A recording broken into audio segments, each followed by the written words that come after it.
Então, muitas das passagens que a gente vai olhar hoje e outros exemplos que a gente vai citar vão aparecer muito no capítulo 23 do Evangelho segundo o Espiritismo, o Estranha Moral, que ele trata especificamente de tirar ambiguidade sobre algumas passagens, mas ele não aborda todas. Isso eu acho muito interessante, que vão ter outros exemplos que você pode pensar sobre, e desde que a gente se preocupe em pensar da mesma forma, a gente entende que a postura de Jesus, quando puder parecer contraditória, talvez seja muito mais uma culpa nossa como civilização do que, de fato, a mensagem que Jesus estava querendo passar. Então, eu gosto muito de começar com a estruturação do contexto histórico onde Jesus estava, quando ele falava as passagens que nós temos registrado, quando ele falava as parábolas, quando ele dizia o que ele dizia. Então, Jesus ele era também, além do Espírito puro, um Espírito que precisava estar inserido no contexto em que ele estava. Então, ele dizia as coisas que faziam, não para a completude completa, mas que deveriam fazer sentido para aquele contexto. E por isso que é importante, às vezes, que a gente pense de forma em retrocesso, pensando como isso que Jesus está dizendo está contextualizado com a realidade que ele estava inserido. E para a gente voltar à história de Jesus, nós temos conhecimento, então até o desencarne de Jesus na cruz, a ressurreição de Jesus na forma como a gente conhece, que é contado também nos Evangelhos. A visão espírita vai ter uma interpretação diferente, principalmente dessas últimas etapas. Mas a história ela termina meio que por ali. A história de Jesus ela meio que se encerra, e dali para frente nós recebemos mensagens de pessoas que transmitiram a mensagem de Jesus. O que eu quero começar entendendo é como o valor cristão como a religião cristã ela vai se construindo ali logo após a morte de Jesus. Então a gente vai começar um pouquinho com o cristianismo primitivo. Então, Jesus faleceu, Jesus retorna, se apresenta para os apóstolos e deixa muito claro daqui para frente espalhar a mensagem que eu trouxe é responsabilidade de vocês, já eram espíritos preparados para isso, e a mensagem começa a ser espalhada pelos apóstolos, peregrinando e espalhando a mensagem. Então eles vão até os lugares, ficam até os lugares. Então os discípulos eles vão passar a pregar a palavra. E eles vão conquistar, então os discípulos diretos de Jesus vão conquistar discípulos que vão seguir até os discípulos de Jesus. E a tradição começa a partir daí. Então o cristianismo no começo ele tem uma estrutura muito centralizada, que eram grupos religiosos compartilhando uma moral nova, e passado por cultura oral. Nenhum dos primeiros discípulos de Jesus escreveu os evangelhos que hoje nós temos, então eles são escritos por discípulos de discípulos nessa estrutura descentralizada que vai começando a se formar. Então a palavra ela vai se espalhando pela região onde Jesus estava, vai até Roma, vai até outras pessoas, desse jeito, a pé ou de burro, em que a palavra ia se espalhando. Nós temos também registros de escrever cartas para compartilhamento de mensagem. Então, carta de Paulo aos Romanos, se eu não me engano, e outros exemplos de cartas que são realmente cartas que eram passadas e copiadas espalhando a mensagem. Então, uma vez que o discípulo de Jesus não conseguia estar em vários lugares em que ele podia ser requisitado, ele podia compartilhar parte do seu conhecimento através dessas cartas.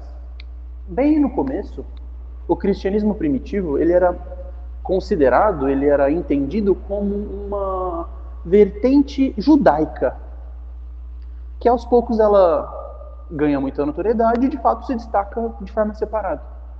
Porque os primeiros convertidos ao cristianismo, eles eram judeus. O que faz bastante sentido.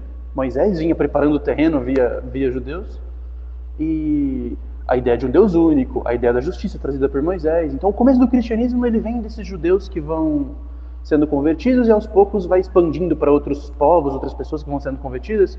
Acho que primeiramente povos monoteístas, mas no final ali nós vamos ter Roma aderindo ao cristianismo como uma unidade, e aí a gente vai ter o que eles vão chamar de povos gentios, que eram povos que não eram necessariamente de origem judaica ou monoteístas, se convertendo diretamente ao cristianismo. E muitas das tradições no começo, elas vão se dar de forma oral. Como eu falei, não existia um registro estruturado. As tradições, elas eram passadas de forma oral. Então você vai numa reunião cristã, as reuniões cristãs se davam geralmente de forma comunitária, e quando eu falo comunitária, eram em casas de pessoas que eram convertidas ao cristianismo, então você se encontra lá, não existe um templo cristão ainda estabelecido no começo, então você se encontra numa casa e posteriormente algumas casas viraram templos. A gente tem registros arqueológicos de entender que uma casa foi se modificando para caber ali um templo do cristianismo. E essas tradições orais, elas vão consolidando esse ambiente de culto cristão. Uma coisa que vem desde aquela época, o símbolo da partilha do pão. Então, aquilo da última ceia, de Jesus falar que deveriam compartilhar o pão em memória dele. Isso vai ser uma das primeiras tradições que vão permanecer. E a gente sente que vai consolidando ali a fé cristã. Os cristãos vão estar no contexto de perseguição também, como uma religião muito crescente e muito diferente de um povo dominado. Os cristãos vão se recusar a reconhecer, por exemplo, César ou o imperador romano como um deus vivo. Isso vai causar problemas dentro da estrutura onde Roma dominava. Então, a perseguição dos cristãos, elas vem muito por conta disso, de reconhecer que não, o nosso Deus é único, o nosso Deus é esse, eu não vou reconhecer outros deuses. O que para um politeísta, talvez antes, fosse mais simples. Mas eles vão manter essa postura de não vamos reconhecer, e por isso, conforme o cristianismo se expande, ele ganha essa notoriedade, por isso ele é perseguido em algumas regiões. E o cristianismo, no começo, ele vai trazer uma questão de inclusão social e vai ser um dos motivos de que ele vai crescer muito rápido. O cristianismo vai ter um discurso muito interessante para quem era pobre, marginalizado, mulheres, estrangeiros, pela mensagem de paz e igualdade e esperança que ele trazia, que era diferente das religiões da época. Então, nós temos no período de Jesus, os fariseus, por exemplo, que tinham uma tradição oral também muito forte, mas eles tinham uma visão muito determinista das leituras judaicas. Então, é um grupo que Jesus vai criticar, a gente vai poder falar depois, mas eles não eram um grupo que, ainda que fossem populares na região que estava, não era um grupo que atraía pessoas novas. Porque é justamente uma visão muito rígida, muito de criticar outros povos, muito de entender que os outros povos não eram. Então o cristianismo chega com essa ideia de igualdade e esperança, e isso faz com que ele se alastre. Então o cristianismo ele é considerado primitivo até mais ou menos 325, que é quando acontece o Concílio de Nicéia. O Concílio de Nicéia é o primeiro momento, vai ser o momento em que eu vou falar no próximo slide. O imperador romano Constantino I, ele vai juntar os primeiros bispos, os bispos católicos cristãos, que existiam naquele momento, que pregavam de forma mais ou menos descentralizada, como organização própria não formal, e ele vai estruturar dentro do Império Romano a estrutura da igreja. Ele, por interesses políticos, estava fazendo isso. Então, o cristianismo passa a ser a religião oficial de Roma, e vai ser no Concílio de Nicéia em que eles vão decidir, por exemplo, sobre a natureza da trindade de Jesus. Então, da trindade divina de Deus Pai, Deus Filho, Deus Espírito Santo, essa ideia vai ser forjada ali no Concílio de Nicéia. Então, a gente consegue ver 300 anos de cultura oral, descentralizada, em expansão, que vai culminar numa necessidade de organização que vai ser implementada pelo Estado romano naquele momento. Olha, a gente precisa estruturar isso a partir de agora. E dali para frente, a igreja ela passa a ter uma estrutura um pouco mais clara. Vão existir uma série de concílios. Eu estou trazendo aqui mais 2 de exemplo. E esses concílios vão atender muitas vezes a interesses teológicos, de querer unificar a mensagem, que estava muito espalhada ou sendo interpretada de outras formas. Mas esse concílio ele não vai cobrir, por exemplo, algumas vertentes. Então existe toda uma questão que vai se espalhando por regiões e que ele não consegue cobrir mais. Coisas que estavam fora do Império Romano ou coisas que depois ficaram fora do Império Romano, Então, elas vão virar vertentes do cristianismo que elas não vão mais conversar diretamente com Roma. Então, o que vai, por exemplo, para leste da Europa, então o que a gente tem hoje dos ortodoxos russos, do que vai para a região da Grécia, dos ortodoxos gregos, do que vai para o norte da África, a gente tem ali um cristianismo muito forte, mas são as regiões que vão representar Jesus nas ilustrações com a pele mais escura, por estar inserido naquela região. Então essas vertentes cristãs, elas vão perder um pouco da estrutura de Roma. A mensagem se espalha mais do que eles conseguem depois tentar controlar, dada a mensagem forte que o cristianismo tinha. Então, o Concílio de Nicéia vai deliberar a respeito da natureza de Cristo e sua trindade. E em seguida, alguns anos depois, o Concílio de Cartago, que ele vai construir a base do canônico. E o que é canônico? Ok, o que vale, o que não vale aqui? Quais dessas escrituras cristãs elas devem ser consideradas de fato na base, ou quais não devem? Isso se devia porque, às vezes, algumas regiões tinham discípulos ou tinham pregadores em que a sua obra ou seu trabalho foi registrado de alguma forma, agora sim, saindo depois de uma cultura mais oral, tendo um pouco mais de estrutura, e às vezes essa mensagem não chegava em outras regiões. Então, a ideia dos concílios foi de criar um padrão. Ora, a gente chega aqui, traz todos os escritos cristãos, a gente vai sentar aqui em conselho, avaliar, julgar, determinar, e olha, isso entra, isso não entra, isso tem nada a ver, ou isso tem tudo a ver, isso aqui eu acho que é complicado, a gente não põe,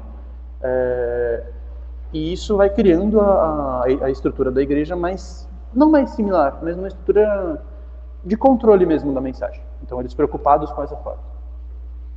Então já desde aqui a gente começa a olha, essa mensagem ela não entra ou porque diverge ou porque a gente entende que ela não deve entrar. E, por exemplo, eu vou dar um salto gigantesco agora, um outro exemplo de concílio é o Concílio de Trento, em 1545, que ele vai determinar a separação formal do protestantismo do que era a Igreja Católica. Então é um marco lá na frente de divisão. Esses concílios vão discutir esses tipos de assunto. Então, questões teológicas, questões de organização da própria igreja e qualquer outro problema que fosse pertinente para a sé.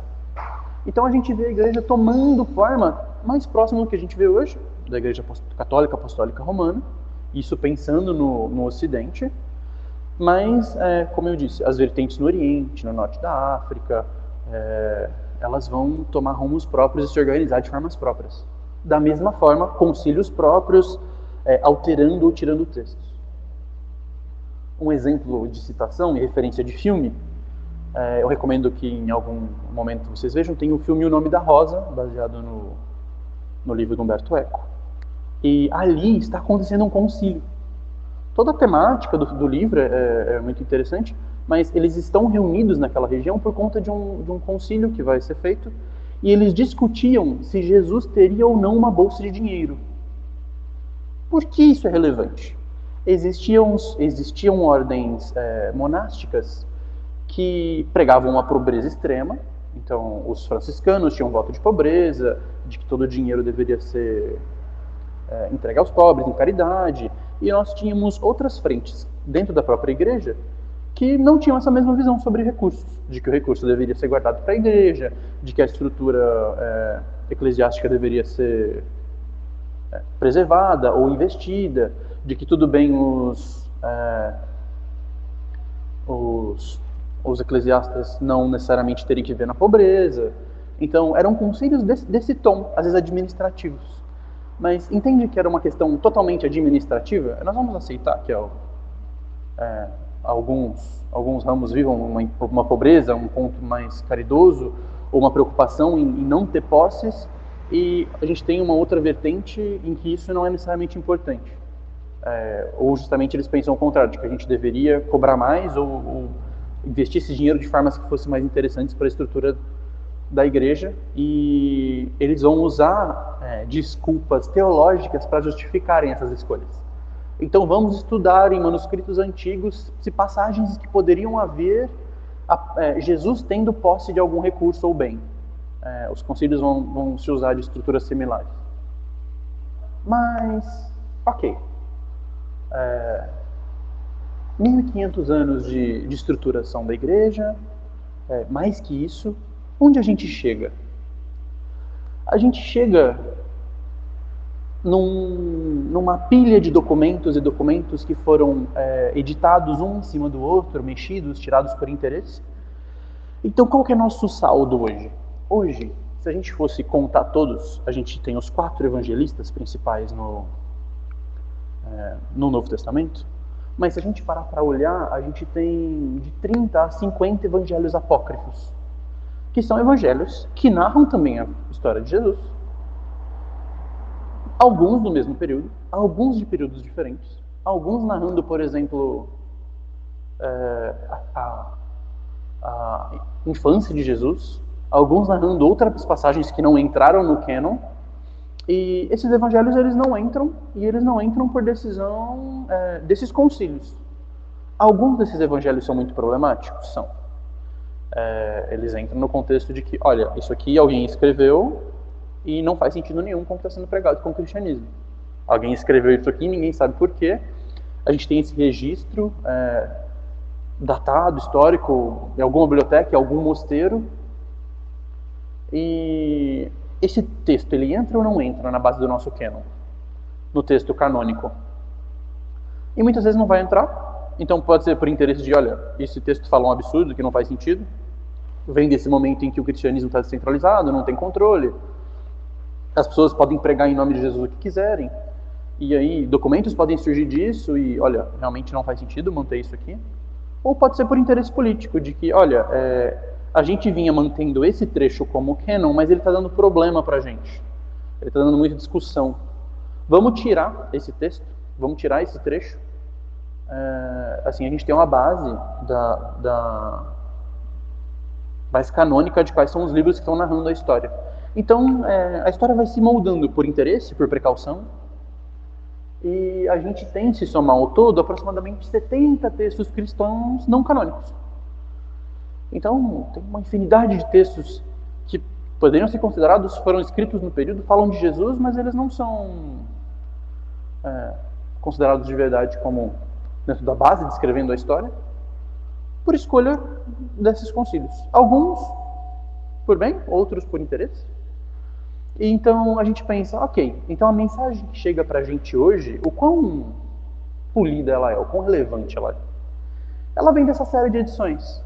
E aí a gente começa a esbarrar, talvez, nesses pontos que eu comentei, talvez a gente esbarre em alguma coisa que ou foi mal interpretada, ou que vem sendo trazido desde esse momento, essas edições.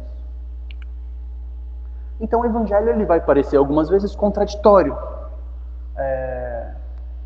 E ele parece contraditório porque nós vamos se apegar muitas vezes em linguagens simbólicas,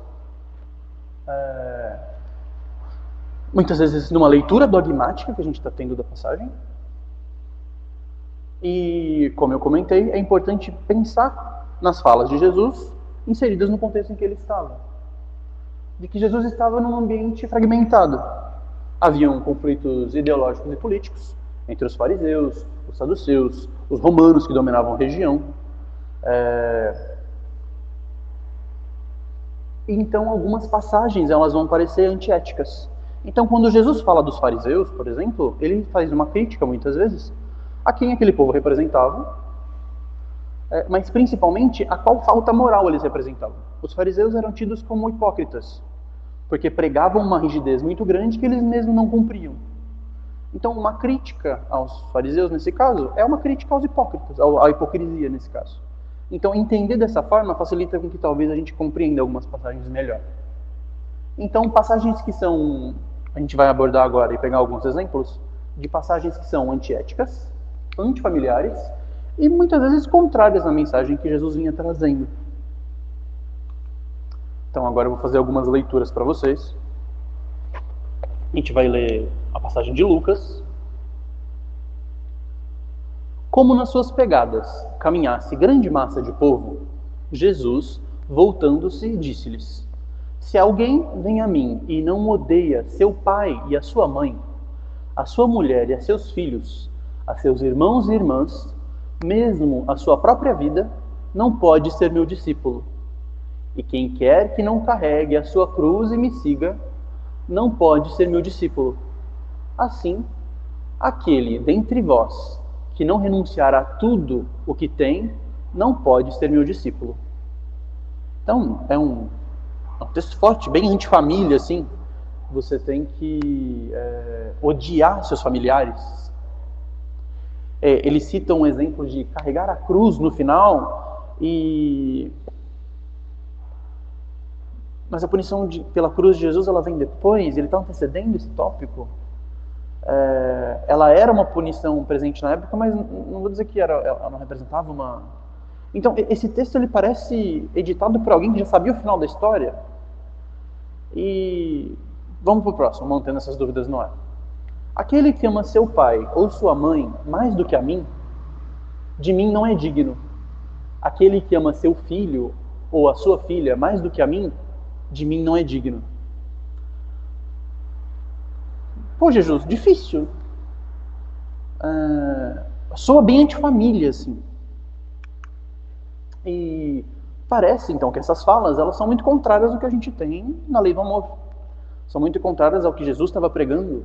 São muito contrárias ao próprio mandamento de Moisés, de honrar o pai, honrar a mãe. E essa em especial, a gente vai esbarrar num pontinho ali de... A tradução aqui não ajudou muito. Então, a ideia do camelo aqui está por conta disso. A passagem do camelo, de que é mais fácil passar um camelo por um buraco de uma agulha do que um rico entrar no reino dos céus. O camelo, ele é uma interpretação ruim, que se a gente voltar nas traduções, encontra referências do camelo ser uma corda grande usada para amarrar. E aí faz sentido. É mais fácil uma corda grande, muito grossa, passar pelo buraco de uma agulha, e aí, ok, estou usando uma agulha porque ela serve, e a corda com o contexto da agulha faz sentido. Talvez se eu desfiar a agulha e passar ela pelo buraco, é um jeito possível, mas nesse caso é um erro de tradução. A mensagem se manteve? Ok, se manteve, mas ela fica um pouco esdrúxula. Nesse caso, se a gente começa a regredir, e isso aqui é uma nota que está lá no Evangelho segundo o Espiritismo, non odit e kai ou misei, que vem da origem, então, a tradução direto do latim. E onde do latim estava se referenciando, que vinha do grego, e mais uma vez, os textos canônicos cristãos, eles foram traduzidos e traduzidos e traduzidos até chegarem no latim. Então, Jesus não falava latim, e se o texto real, o cânone final, ele era escrito em latim, ele vem de uma série de traduções entre povos e algo sempre se perde. Esse é um exemplo de que esses termos que foram usados nessas passagens, eles têm muito mais a ver com amar menos do que odiar. Então, se alguém vem a mim e não ama menos seu pai e a sua mãe do que a mim, e aqui Jesus talvez esteja falando dele como caminho, dele como exemplo, caramba, faz muito mais sentido. Não é um odiar no sentido de que eu nutro um sentimento ruim. Eu só amo menos, eu só crio uma prioridade, eu só crio uma hierarquia de valores. Então, o exemplo que a gente tem, que essa tradução ela vai ser usada em outros lugares, lá em Gênesis, e Jacó amou também mais a Raquel do que a Lia. E Jeová, vendo que Lia era odiada, mas ninguém falou que odiava Lia. Falava que Jacó amava mais a Raquel do que a Lia. E aí, então, por isso, a Lia era odiada? Não, Lia era menos amada. Faz sentido também. Então, o que Jesus traz aqui é uma hierarquia de valores, de que a evolução espiritual, ela deveria estar acima dos laços materiais, de qualquer relação material. Então, uma tradução, no dia de hoje, deixa uma interpretação bem errada sobre um termo, porque a palavra muda, o termo muda, o conceito muda, a palavra odiar que chega para mim tem um valor, mas o que gostaria que fosse dito era outra coisa. Ok, essa faz sentido, a gente perdeu na tradução, vamos passar para uma próxima. Aquele que houver deixado pelo meu nome sua casa, os seus irmãos ou suas irmãs, ou seu pai, ou sua mãe, ou sua mulher, ou seus filhos, ou suas terras, receberá o cêntuplo de tudo aquilo, de tudo isso, e terá por herança a vida eterna. Então, mais uma vez, bem antifamília, tem que abandonar tudo. Então disse-lhes Pedro, quanto a nós, vês que tudo deixamos e te seguimos. Jesus lhes observou, digo-vos em verdade, que ninguém deixará, pelo reino de Deus, sua casa, ou seu pai, ou sua mãe, ou seus irmãos, ou sua mulher, ou seus filhos, e que não receba já, neste mundo, muito mais, e no século vindouro, a vida eterna. Então, de que já haveria uma recompensa na própria vida de você poder abandonar essas pessoas e seguir Jesus. Disse-lhe outro, Senhor, eu te seguirei, mas permite que antes eu disponha do que tenho em minha casa. E Jesus lhe respondeu, quem quer que, tendo posto a mão na charrua aqui ela está representando o arado, seria seguir Jesus na obra de Jesus e ajudar a semear. E olhar para trás não está apto para o reino de Deus. Muito duro, muito abandone tudo e me siga, muito antifamília. E aí o evangelho é categórico. Eu não vou nem trazer tópicos, eu vou trazer a frase que o evangelho vai colocar em seguida. De que os interesses da vida futura, eles prevalecem sobre todos os interesses e todas as considerações humanas. Então, Jesus traz um pouco do julgamento de que existem valores morais, inclusive, que estão acima dos valores familiares.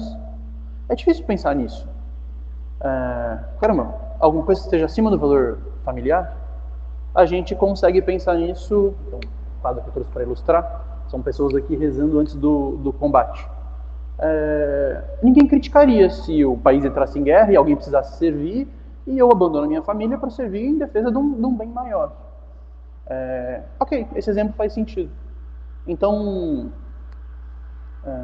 se a gente pensar o que Jesus estava dando ali de exemplo, olha, talvez você abandone laços familiares em troca de um bem maior. E nesse caso, principalmente, retoma muito nos valores que a gente, na fala do Evangelho, e nos valores que a gente falou antes, de que existe uma hierarquia de valores, de que a evolução espiritual, os valores espirituais, eles devem estar acima dos laços materiais. E os laços familiares, eles são também laços materiais. Então não devo ter preocupação nenhuma com a minha família? Não. Isso vai também contra o que Jesus estava dizendo. Se a gente parar para passar lá na lei do amor, a gente tem responsabilidade sobre a nossa família, a gente tem responsabilidade sobre os filhos, sobre os cônjuges, e uma coisa não isenta a outra, mas existe uma hierarquia dessas responsabilidades. E que o mais importante seria o trabalho em cima desses laços espirituais. Mais uma. E disse a outro, segue-me. E o outro respondeu, Senhor, consente que primeiro eu vá enterrar o meu pai. E Jesus lhe retrucou, deixa aos mortos o cuidado de enterrar seus mortos. Quanto a ti, vai anunciar ao reino de Deus. Caramba! Jesus não deixou o rapaz enterrar o próprio pai. Ou ele critica essa preocupação dele. O sofrimento dessa pessoa. E aí, mais uma vez, o evangelho vai ser um pouco categórico. Trazendo uma reinterpretação para a resposta de Jesus. De que não te preocupes com o corpo, pensas antes no espírito. Vai ensinar o reino de Deus, vai dizer aos seus homens que a pátria deles não é a terra, mas o céu, porquanto somente lá transcorre a verdadeira vida. Então aqui Jesus estava falando, e assim, a gente perdeu o sentido original, e talvez a gente não recupere o sentido original dessas passagens, em que o que realmente, como foi essa estrutura, isso soa estranho, será que isso não está traduzido errado? Será que isso não está interpretado errado? Está fragmentado errado ou fora de contexto? Mas Jesus aqui evidencia, de certa forma, que, olha, é um conflito entre matéria e espírito. E, nesse caso, a evolução espiritual está acima dos laços materiais O espírito precede a matéria, ele deve ser mais importante, ele deve ser a sua preocupação. Ele deve ser o cerne da sua preocupação. Então, soa ruim, eu consigo extrair a mensagem principal, mas talvez a gente nunca entenda em que contexto, ou o que gostaria de estar sendo dito nisso aqui. Talvez aqui a gente tenha um simbolismo de que os mortos, enterrar os mortos, seria de uma estagnação espiritual, de você estar morto espiritualmente e evoluir, mas a gente entra num campo de especulações em que a gente acha, que interpreta, mas o sentido original, ele se perdeu na história. Mais uma. E isso aqui é uma cena do Apocalipse, da espada saindo da boca de Deus e punindo os povos. Não penseis que eu tinha vindo a trazer paz à terra. Não vim trazer paz, mas a espada, porquanto vim separar de seu pai o filho, da sua mãe a filha, de sua sogra a nora, e o homem terá por inimigo os de sua própria casa. Vim para lançar fogo à terra, e é o que desejo, senão que ela se acenda. Tenho de ser batizado com um batismo, e quanto me sinto desejoso de que ele se cumpra. Julgais que eu tenha vindo trazer paz à terra. Não, eu vos afirmo, ao contrário, vim trazer a divisão, pois, doravante, se acharem numa casa 5 pessoas, estarão elas divididas umas contra as outras, 3 contra 2 e 2 contra 3. Pai estará em divisão com o filho, e o filho com o pai, e a mãe com a filha, e a filha com a mãe, e a sogra com a nora, e a nora com a sogra. Tá. Esquisito.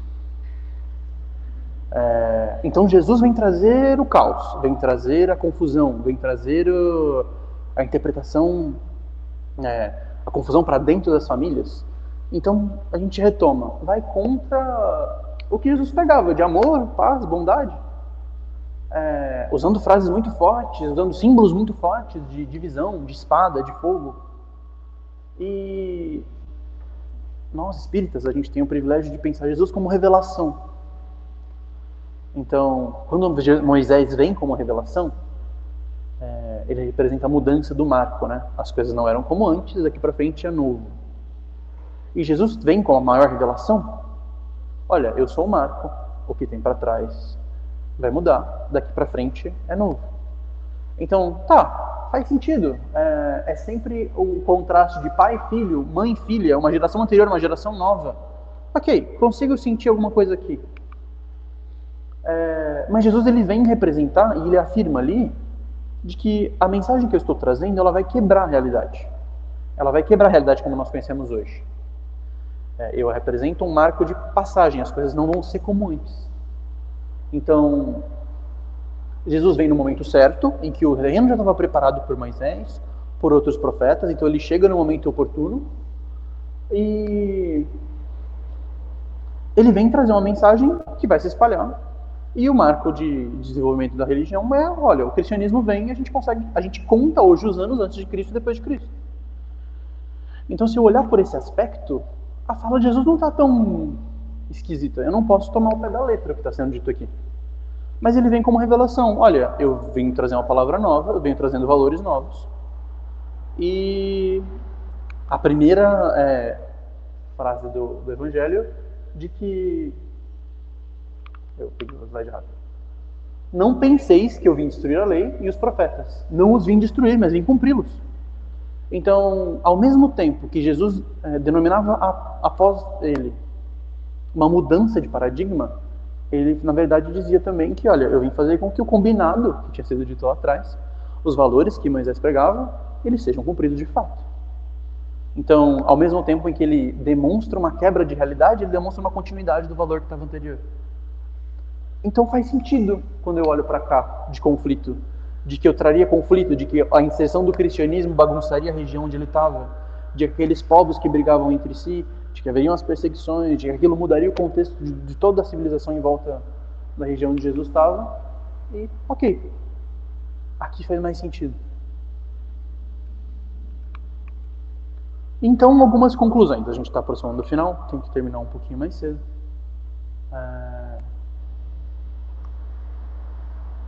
A palavra de Deus e o valor de Deus ele foi usado ao longo dos tempos para justificar interesses pessoais ou políticos, ou as pessoas vão brigar por interesses religiosos. Isso não é um problema da mensagem, isso não é um problema da religião em si. Eu lembro de que Jesus falava que lá no que nada separa o que Deus juntou, que as regras humanas e os problemas humanos eles são causados pela dureza dos corações dos homens. Então essas guerras, a justificativa das guerras santas, os conflitos, eles são causados por egoísmo nosso e não por um problema com a religião em si. Então vem dessa questão de poder, egoísmo e as nossas próprias paixões. E é engraçado pensar que, por mais que a gente tenha passado por algumas passagens esquisitas, e que se a gente não levar nenhuma delas ao pé da letra, não temos nenhum problema, muitos conflitos e muitos embates religiosos, eles giram em torno do que eu julgo que não é o importante. Então, a gente briga pela forma como está escrito. A gente briga porque um vai pela direita, outro vai pela esquerda. Porque um usa símbolo tal e eu uso símbolo tal. Então, esse não é o cerne da religião. O cerne, que era a mensagem de Jesus, e que era o ponto importante, ele veio bem preservado para a nossa sorte. Então, as palavras de fé, de amar ao próximo como a ti mesmo, esses pontos centrais, a gente não perdeu, mérito também nosso. Mas eu sinto que muitas das brigas que nós temos, elas giram em torno do que talvez não seja o mais importante. Talvez não seja o ponto central.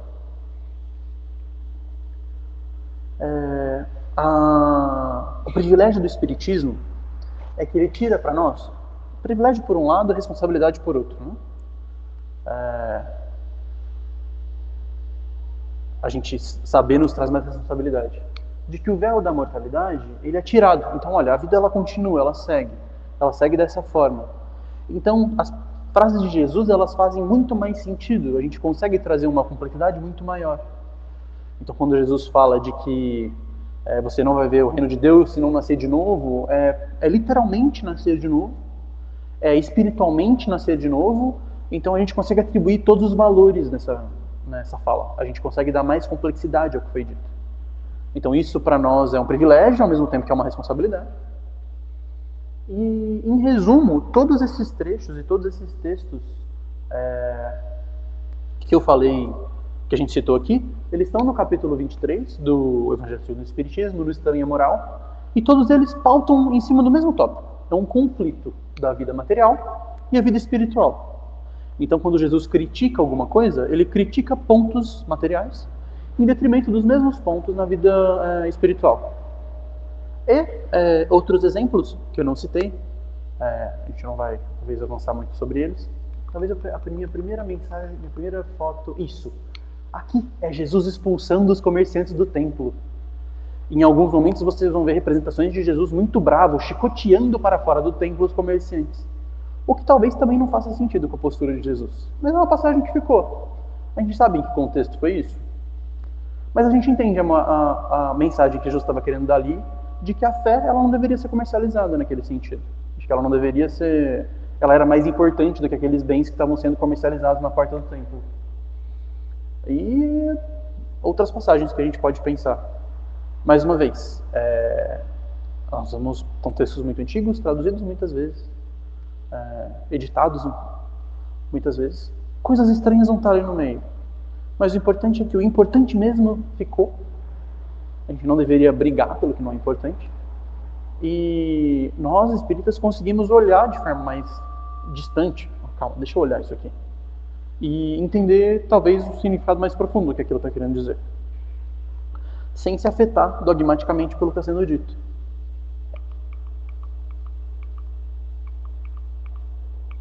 E é isso, pessoal. Então eu queria poder finalizar para a gente poder registrar.